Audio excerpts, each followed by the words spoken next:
인사 나누겠습니다. 샬롬. 네, 주변에 있는 성도님들하고 함께 인사하십시다. 샬롬. 네.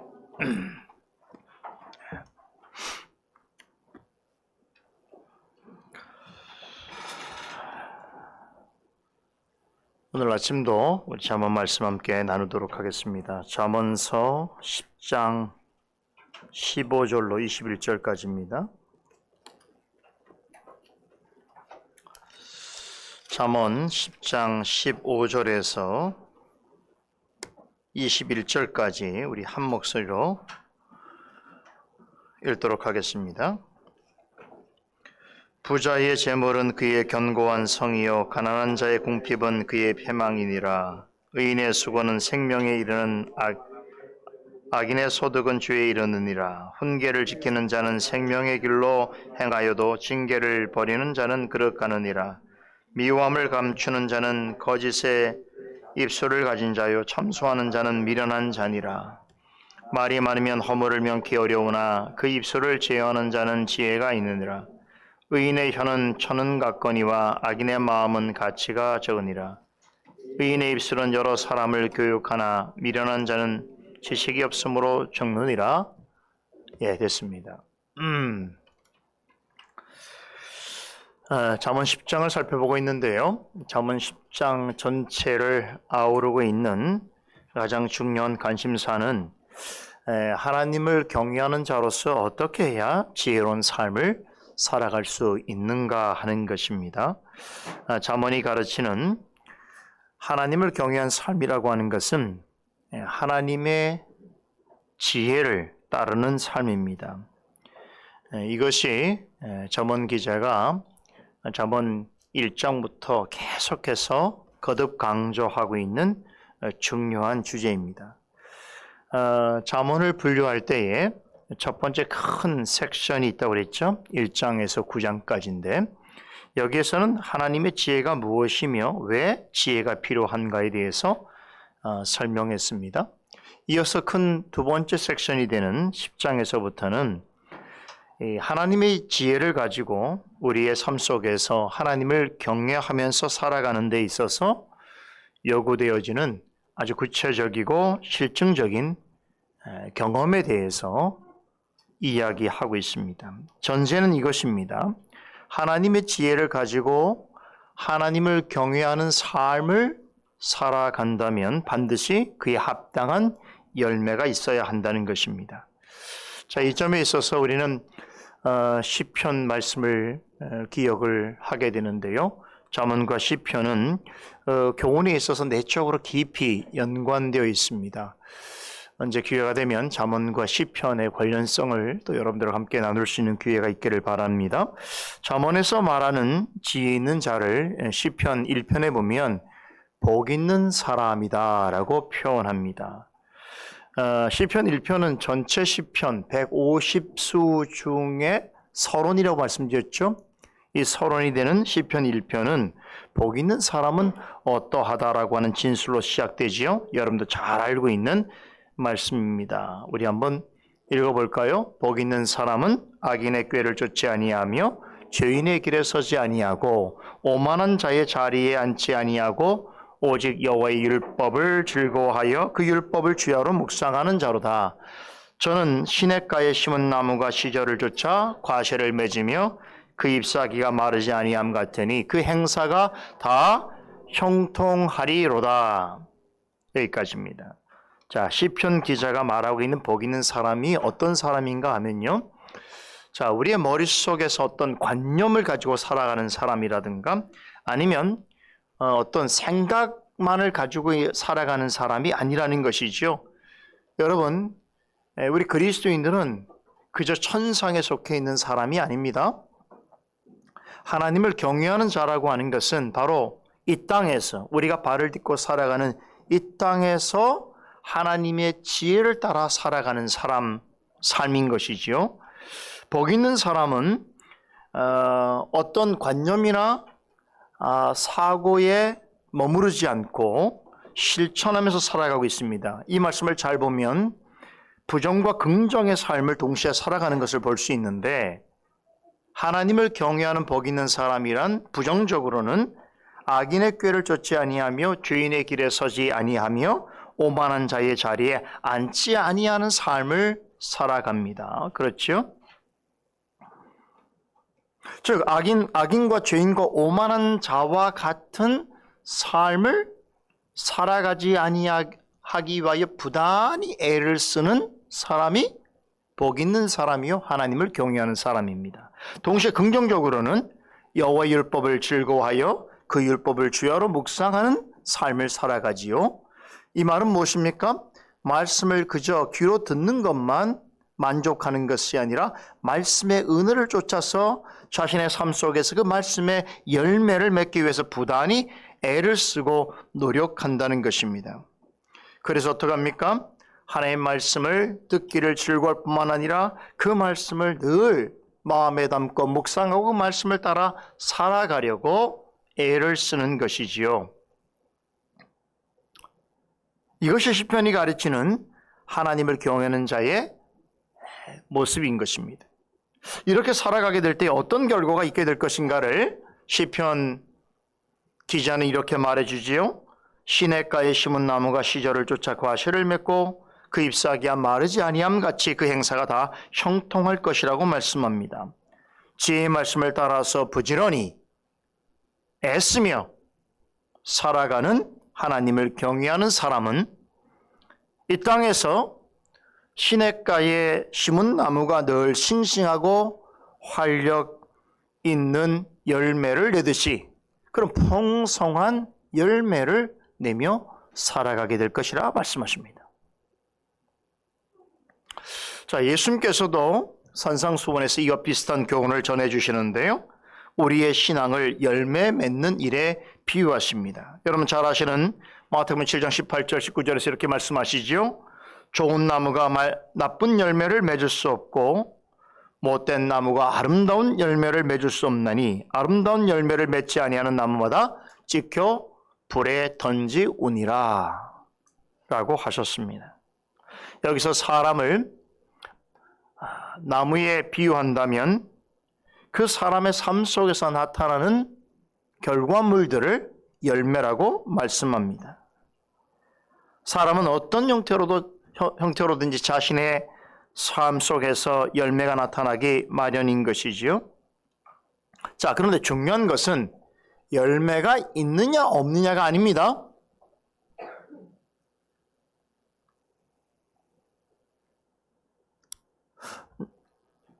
좋은 나무도 못된 나무도 다 열매가 있습니다. 중요한 것은 그 열매를 맺느냐 안 맺느냐가 하는 것이 아니고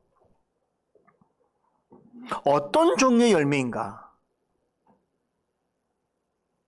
어떤 질을 가지고 있는 열매인가 하는 것이 중요한 것입니다. 그래서 사도 바울은 사람에서 나타나는 열매를 두 가지 열매로 나눕니다. 하나는 육의 열매요, 다른 하나는 성령의 열매라고 말합니다. 육신에 속하여 사는 사람도 열매를 맺습니다. 그 열매가 어떤 것이냐? 음행과 더러운 것과 호색과 우상 숭배와 주술과 원수 맺는 것과 분쟁과 시기와 분냄과 당짓는 것과 분열함과 이단과 투기와 술 취함과 방탕함과 또 그와 같은 것들, 이런 것들은 하나님을 떠나 사는 사람들이 그 삶 속에서 자연스럽게 맺어지는 열매들이라는 것이죠.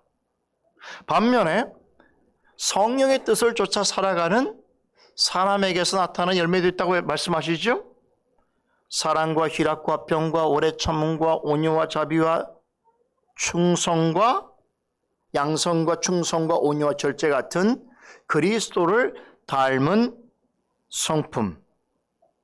이것은 이 땅에서 하나님의 뜻을 따라 살아가는 성도에게서 나타나는 열매인 것입니다. 이처럼 우리는 우리의 삶 속에서 나타나는 열매를 보고서 그 사람이 어떤 존재인가라고 하는 것을 판별할 수 있습니다. 사람의 마음이 한 길 속이라고 하더라도 우리는 그 속마음을 알 수 없습니다. 사람의 속마음을 어떻게 알 수 있습니까? 그 사람이 어떤 사람인가를 알 수 있는 것은 그 속으로부터 나오는 말과 행동을 통해서, 다시 말해서 그 사람의 생을 통해서 어떤 열매가 맺어지고 있는가, 그런 열매를 맺기까지 어떤 태도로 살아가는가 하는 것을 통해서 우리는 그 사람의 삶과 신앙을 파악할 수 있는 것입니다. 그렇죠? 그러니까 가만히 있는 사람은 절대로 그 사람을 우리는 알 수가 없어요. 아무것도 하지 않을 수도 없지만 정말로 아무것도 하지 않고 판단 중지된 상태에서 살아가는 사람이 있다면 우리는 그 사람을 판단할 길이 없어요. 우리가 그 사람을 판단할 수 있다는 것은 그 속으로부터 나오는 열매들을 통해서 확인할 수 있는 것입니다. 여러분, 평생 동안 교회를 출석을 한다고 하더라도 교회 문턱을 닫을 때까지 오고 간다고 하더라도 하나님이 보시기에 과연 좋은 열매를 맺지 못하는 사람이라고 한다면 그 교회 등록 성도는 될 수 있을지언정 참된 성도가 되기 어려운 것이죠. 그렇죠. 그래서 오랜 동안 교회 생활을 하면서 자신과 함께 신앙생활을 하는 주변의 성도들에게 오랜 시간 동안 말씀을 전하고 가르치는 목회자에게 좋은 평가를 받지 못한다는 것은 슬픈 일입니다. 자신의 위치가, 자신의 삶이 어떠한지를 반추하고 돌아보고 반성해야 되는 거예요.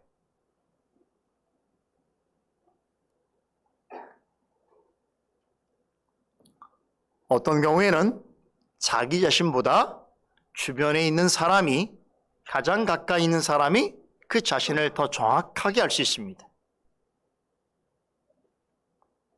신앙생활도 비슷한 면들이 있어요. 제 딴에는 신앙생활을 참 잘하고 하나님을 잘 섬긴다고 생각하지만 다수의 경건한 성도들이 볼 때 그렇지 않다고 여기거나 목회자 볼 때 그렇지 않다고 여기면 그렇지 않은 경우가 훨씬 많습니다. 스스로 속고 있거나 잘못 판단하고 있는 것이죠.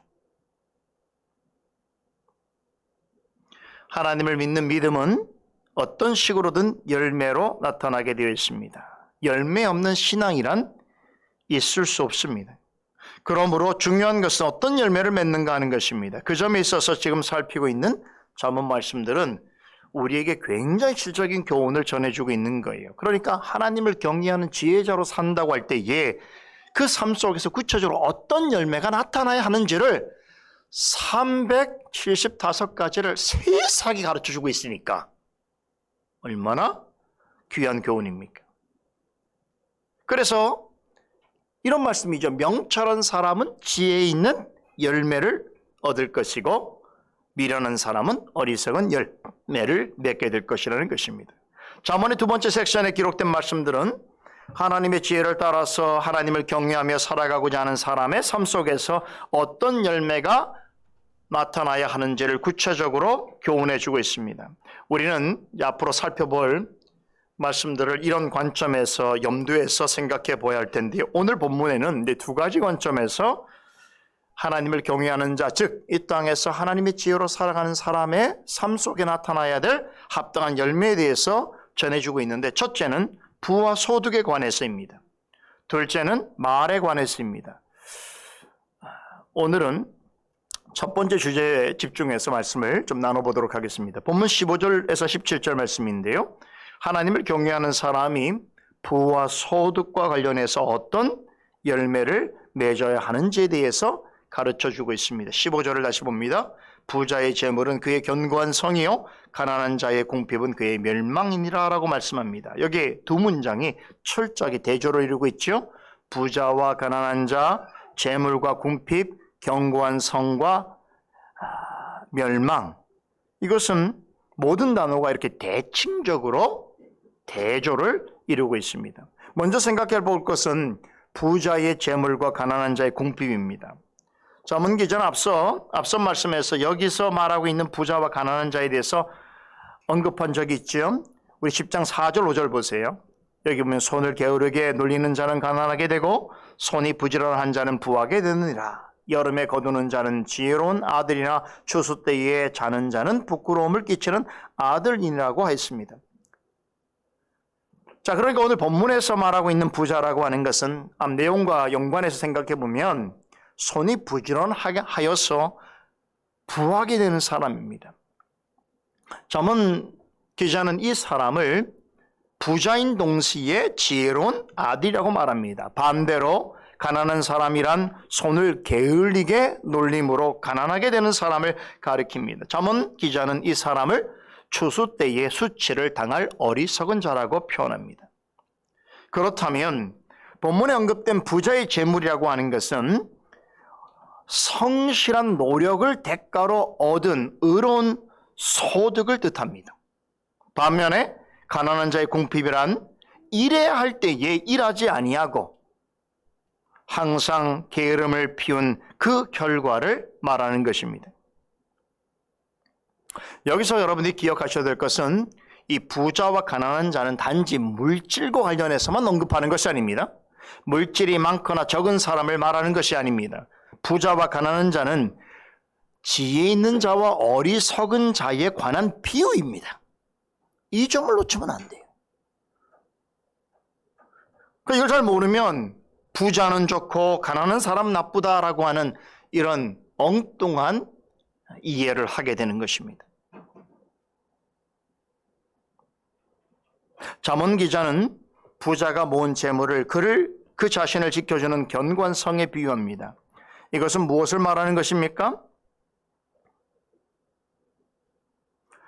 눈에 보이는 물질이 그 자신을 지켜주는 견고한 성이 된다라고 하는 뜻이 결코 아니지요.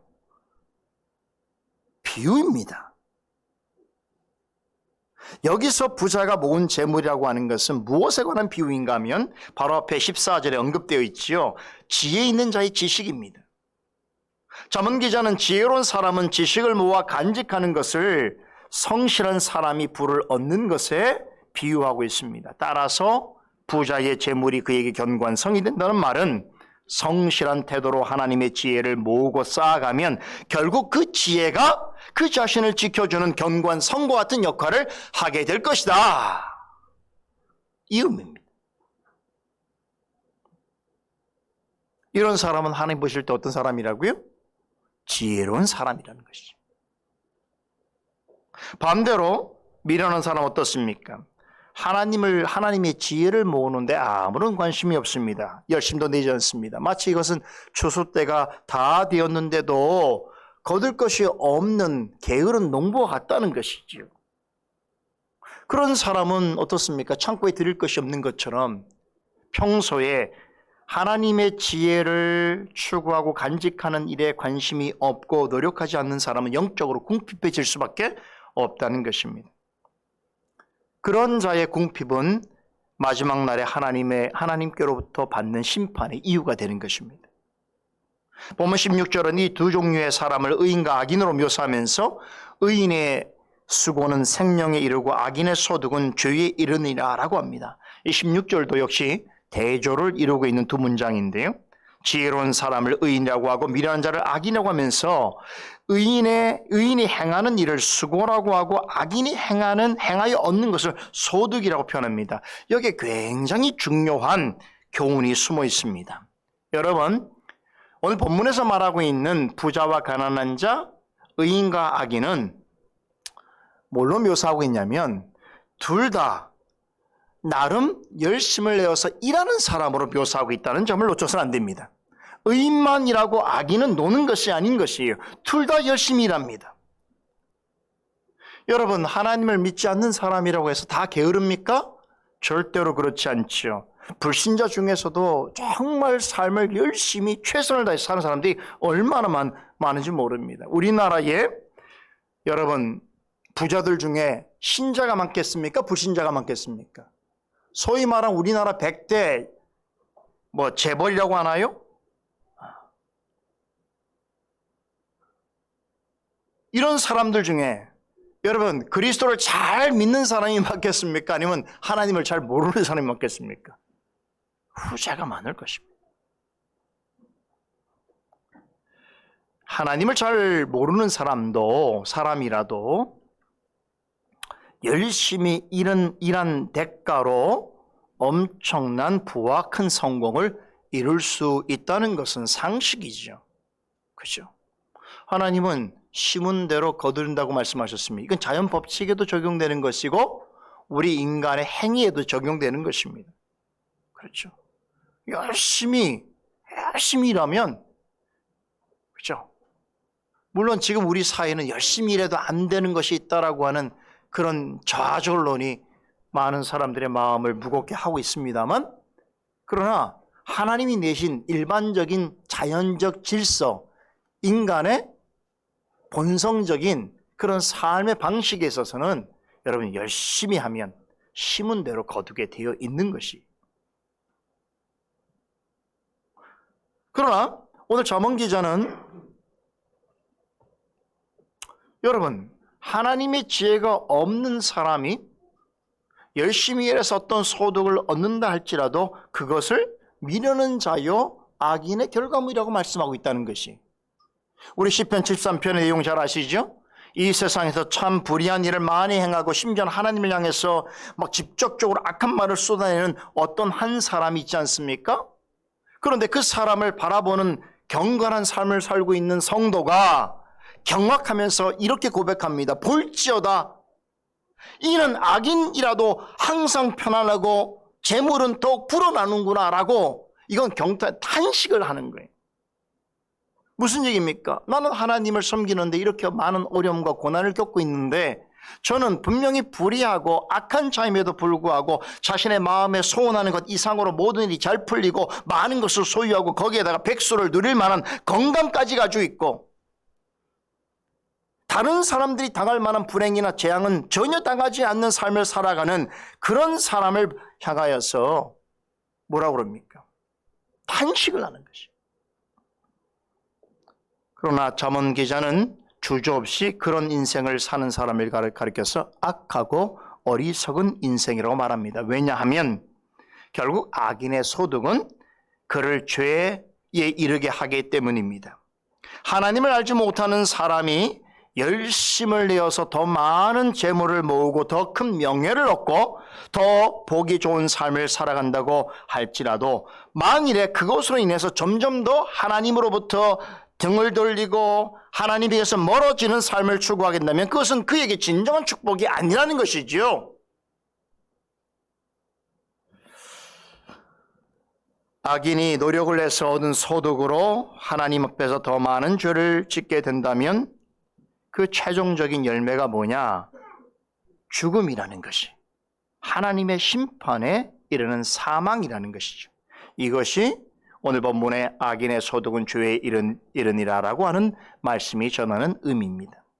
15절 하반절의 표현을 빌리면 하나님과 상관없이 살아가는 사람이 세상에서 많은 것을 취한다는 것은 영적인 관점에서 볼 때에 그것은 생명을 얻는 것이 아니라 오히려 영적으로 궁핍해지는 것이요 결국 스스로 멸망의 길로 가는 것입니다. 여러분 다시 한번 기억해 두시길 바랍니다. 노력하는 것도 중요하지만 무엇을 위해 노력하는가가 더 중요합니다. 열심히 노력하는 대가로 죄를 더 짓게 되는 것이라면 하지 않느니만 못한 것입니다. 저는 요즘에 우리나라의 형편을 보면서 열심히 노력한 대가로 높은 자리에 올라가서 권세를 누리는 사람들이 오히려 그 일로 인해서 죄를 더 짓게 되어진다면 차라리 그 자리에 없는, 그 자리에 못 가는 것이 그들에게 더 나은 일이 아니었겠는가라는 생각을 해보게 되는 것이죠. 자녀들에게 무조건 공부를 하라고, 무조건 높은 자리에 가고 무조건 권세를 얻어야 된다고 말하는 것은 참 미련한 부모입니다. 무엇을 위해서 그렇게 해야 될지를 가르쳐야 됩니다. 어떤 일을 하더라도 궁극적으로 하나님의 영광을 드러내는 삶의 자리에 있어야 한다는 것을 가르쳐야 하는 것이죠.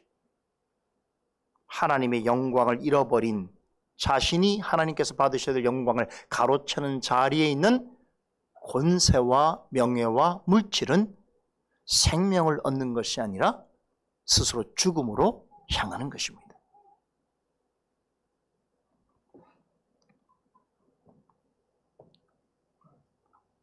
하나님이 기뻐하시는 열매를 전혀 맺지 못하는 삶은 결국 잘못된 길로 가는 것인데, 이 사실을 17절 하반절이 잘 말해주고 있습니다. 자, 하지만 하나님의 지혜를 따라 살아가는 사람은 이와 전혀 다른 삶을 살아가게 되는데, 16절에 의인의 수고는 생명에 이르게 한다고 합니다. 여러분, 생명의 길로 나아가야겠지요? 우리가 어떤 일을 해서 우리가 좀 최선을 다하고 노력해서 사는 이유가 결국 생명의 길로 나아가기 위한 것인데요. 본문 17절은 어떻게 생명의 길로 나아갈 수 있는지 지혜를 전해줍니다. 뭐라고 합니까?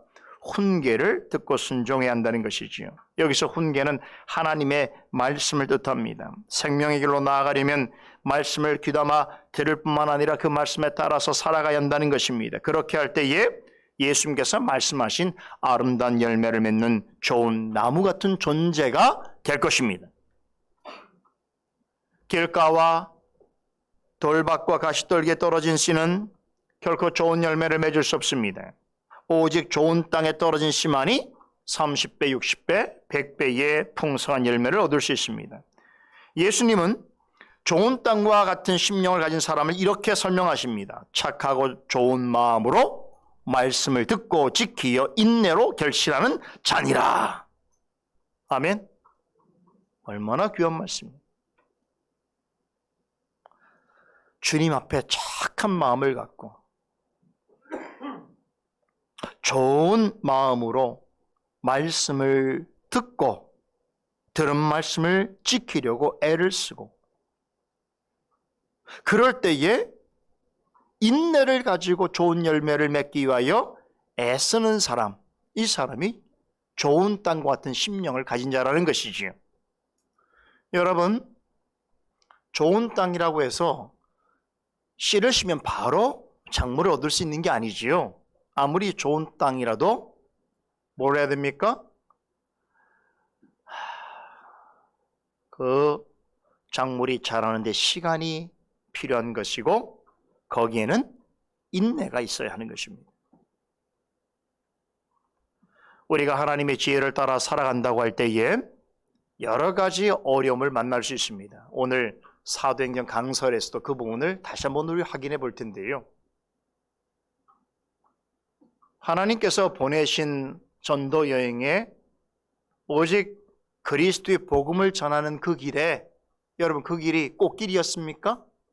그냥 평탄한 길입니까? 누구나 갈 수 있는 길이었습니까? 아니죠. 너무나 많은 어려움과 핍박과 고난이 점철된 길이지요. 가면 갈수록 그 고난의 세계가 더 강해지는 길이었습니다. 우리가 이 땅에서 하나님을 경외하는 자로서 살아간다고 할 때에 예기치 못한 일들을 겪을 수 있습니다. 안팎으로 힘들고 좌절되는 일들이 생길 수 있습니다. 제 딴에는 열심을 내보는데도 성과가 나지 않고 원하는 것을 얻지 못할 수도 있습니다. 그래서 주변에 있는 사람들로부터 조롱과 비난을 받을 수도 있습니다.